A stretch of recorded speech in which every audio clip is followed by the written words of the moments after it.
Bonjour à toutes et bonjour à tous, bienvenue sur Comics Party pour une nouvelle émission un peu spéciale aujourd'hui, une émission 2 en 1, puisque nous allons parler de Batman à travers un unboxing et en même temps le top 5 des meilleures séries animées dédiées aux personnages.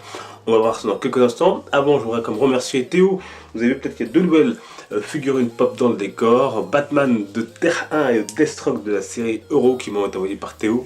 Un fidèle abonné que je salue et que je remercie pour ce beau petit cadeau qui me fait extrêmement plaisir. Merci beaucoup Théo. On change de point de vue et on se retrouve donc pour l'unboxing et le top 5 des séries animées Batman. Bonne émission. Vous avez très peu de suspense sur ma série animée préférée, c'est bien sûr celle-ci, mais on va venir à la fin, on va faire ça dans l'ordre de ce top 5.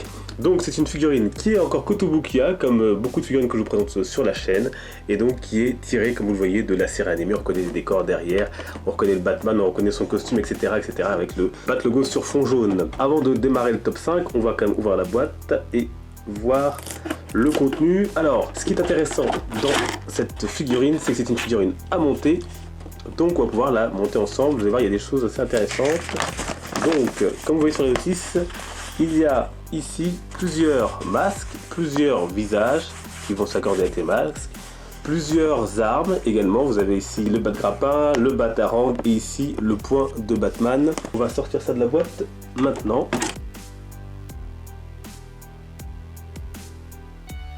Et voilà, donc vous avez la statue principale, le socle, les différentes mains avec les armes, les différentes têtes et les différentes bouches.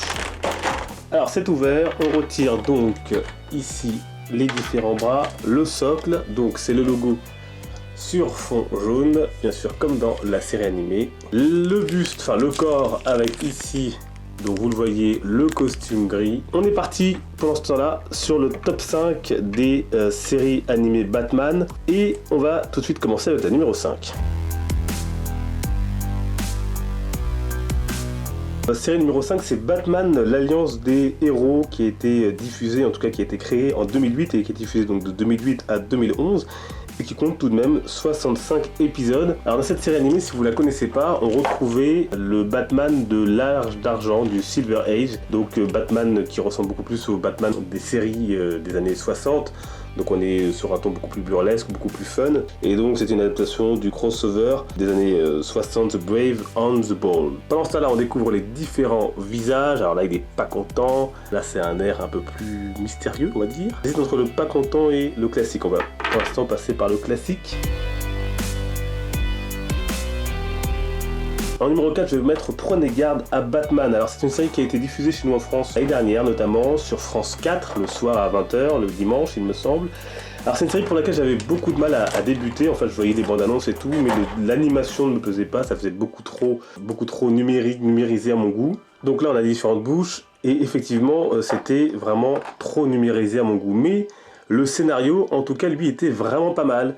On avait un espèce de fil rouge qui tenait toute la série, et il y avait des rebondissements très très intéressants avec une utilisation notamment de katana, ce qui est assez rare au final dans les séries animées et dans les adaptations de Batman.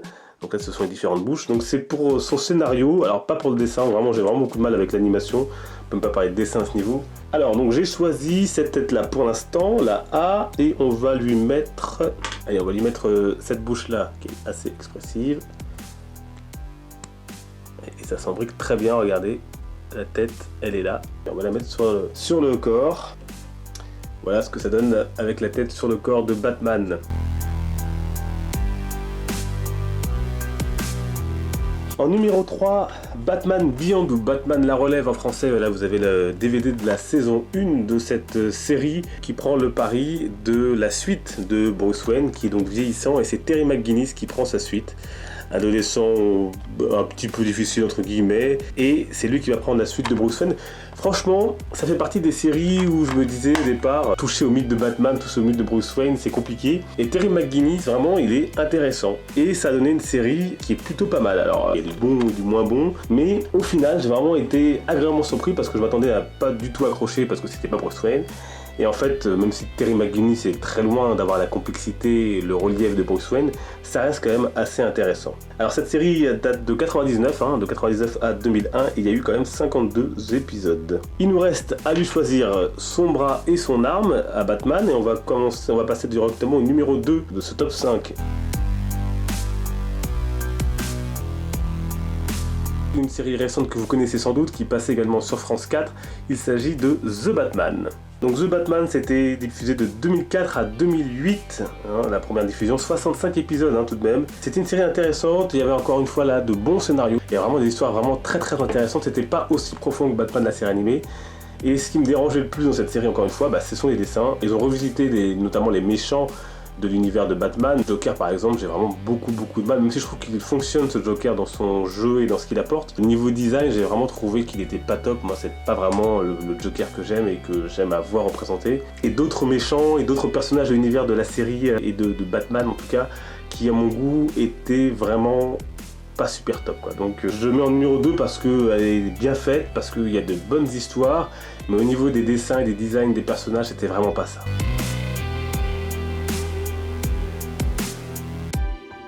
Et donc en numéro 1, vous l'aurez compris, c'est donc Batman, la série animée de 92 qui nous réunit aujourd'hui autour de cette figurine que nous sommes en train de monter. Il lui reste le bras donc à choisir entre le grappin, le bas de grappin, le batarang comme sur la boîte et le pouce. Alors moi je pense pencher pour le batarang. Et justement ça me laisse le temps de vous parler pendant ce temps de cette série animée Batman qui a été produite donc pour la Fox de 92 à 95. Je compte dedans également les 24 épisodes des Nouvelles Aventures qui date de 97 à 99 et qui compte 24 épisodes et qui était dans la continuité de cette histoire avec un design un peu plus moderne. Donc 85 épisodes, une série produite, vous le savez, par Bruce Timm et Eric Radomski. La série a été diffusée sur Canal et sur France 3 en France. J'en ai quand même profité pour aller vous chercher le coffret de Batman, la série animée, qui est donc sorti avec l'intégrale. Il est actuellement en solde sur le site d'Amazon à 40€ si vous n'avez pas, parce qu'à la base quand il est sorti il valait quand même 200€, après il est passé à 100€ et maintenant en solde vous pouvez le trouver à 39,99€ et il s'est signé par Bruce Timm que j'ai eu la chance et l'honneur de rencontrer l'année dernière. Donc Batman la série animée, ce qui était quand même assez révolutionnaire, c'était que c'était une série quand même qui s'intéressait à des jeunes, à des enfants, mais qui avait un ton beaucoup plus adulte, beaucoup plus mature, ça je vous l'ai déjà dit à de nombreuses reprises, et c'est ça qui fait sa force. Et également son graphisme avec, au lieu de dessiner et de faire l'animation sur un ton clair, là on avait choisi très clairement de le faire sur un ton sombre. On était bien sûr dans l'esprit du film de Tim Burton qui était sorti quelques années auparavant, le Batman de 1989. Et ce qui était assez révolutionnaire aussi pour une série animée pour enfants, c'est que ça parlait de la mort. Il y avait des armes à feu, il y avait de vraies bagarres, on parlait de la drogue, et voilà, il y a des épisodes vraiment marquants. Moi, un de mes épisodes préférés et un des épisodes qui marque toujours, c'est les enfants de la nuit, parce que déjà j'étais petit quand je l'ai vu, et que c'était des enfants qui étaient contraints à faire des choses pas bien, et on découvrait au fur de l'épisode qu'ils vivaient dans des égouts, il me semble, et qu'ils étaient maltraités par un mec qu'ils utilisaient et qui utilisé pour voler, etc., etc. Donc ça, c'est par exemple un des épisodes forts que j'adore de ce Batman de la série animée. Donc on était fidèle à l'esprit de Batman, fidèle à l'esprit du comics, avec des méchants sublimés, je pense bien sûr à Mr. Freeze, qui a gagné en puissance grâce à la série animée, avec une histoire étoffée, l'histoire dramatique avec sa femme. Même chose par exemple aussi pour Double Face, si vous voulez une bonne origin story, outre celle de The Dark Knight de Christopher Nolan, il y a également un double épisode de la série animée qui est formidable, pareil pour Clayface, donc Gueule d'Argile. Ce sont des méchants qui ont gagné encore plus, je trouve, en stature, en profondeur, grâce à la série animée de 92. Alors bien évidemment, l'un des autres points forts, c'était Mark Hamill en Joker, qui allait marquer le personnage de sa voix, de son jeu, de son style. Et on avait de très bonnes voix, donc en VO, mais aussi en VF. Par exemple, Batman était doublé en VF par Richard Darbois, donc qui faisait donc Batman et Bruce Wayne, et qui est aussi, par exemple, la VF de Harrison Ford, ou la fameuse voix de Danse avec les stars, par exemple. Alors, vous le savez, c'est aussi la série qui a donné sa chance et qui a créé Harley Quinn. Hein, c'est Paul Dini qui l'a créé avec Bruce Timm.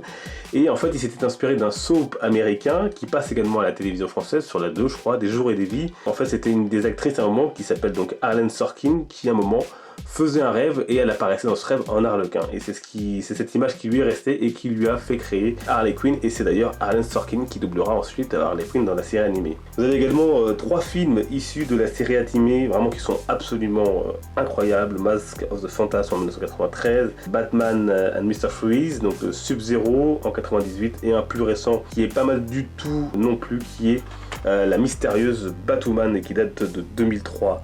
Voilà, donc moi c'est cette série qui m'a éveillé aux super-héros, monde des super-héros quand j'étais petit. Alors je l'ai pas vu en 92 parce que j'étais encore trop petit, je l'ai vu un peu plus tard, quand j'étais enfant, c'est-à-dire à la fin des années 90, milieu 90.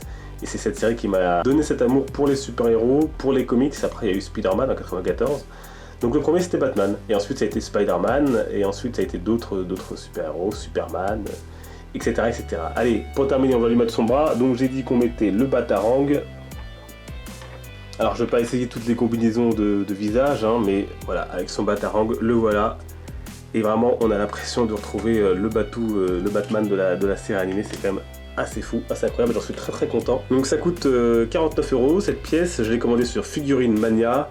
C'est la première fois que je commandais sur ce site-là en particulier, avec ce style badass. Vous voyez le Batarang en main, le costume, et de derrière, voilà, donc qui va rejoindre donc la collection des figurines.